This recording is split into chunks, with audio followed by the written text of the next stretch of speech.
बघते हां 99 22 86 63 52. माझं हे शिबिर प्रथमच होतं आणि या शिबिरा असं वाटलं मला की मी ह्याच्या आधीचे शिबिर करायला पाहिजे होते. पण मला माहिती नसलं. तुम्हाला काय त्रास होता काका? मला शुगर आहे आणि थोडा बीपीचा त्रास आहे.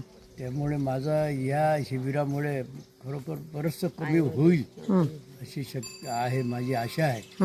आणि याच्यानंतर मी पुढे हे शिबिर सतत चालू ठेवीन. आणि या शिबिरामध्ये जो आहार मिळतो तो खरोखर अमृत आहार आहे. या आहारापासून बराचसा मला फायदाही झालेला आता. आणि मी हे आहार. काकू तुम्हाला कसं वाटलं या शिबिरात? एकदम छान वाटलं मला. तुम्ही पण फायदे आहे त्याच्यापासून. आणि लोकांचे अनुभव ऐकून तुमची खात्री पटली का आता?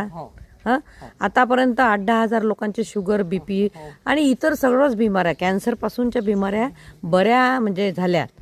तर त्या फक्त आहार आणि तुमचं योग आणि सूक्ष्म व्यायाम आणि तुमचा दशांशची सेवा म्हणजे तप सेवा सुमिरन हे सूत्र फॉलो करून. तर तुम्ही हे तीनही सूत्र फॉलो कराल का आता? आणि आता पुढच्या वेळेस येताना तुम्ही अजून तुमचे कोणी नातेवाईक, तुम्ही मित्रमंडळ सोबत घेऊन येऊ आम्ही. आवडलं तुम्हाला? आवडलं. धन्यवाद.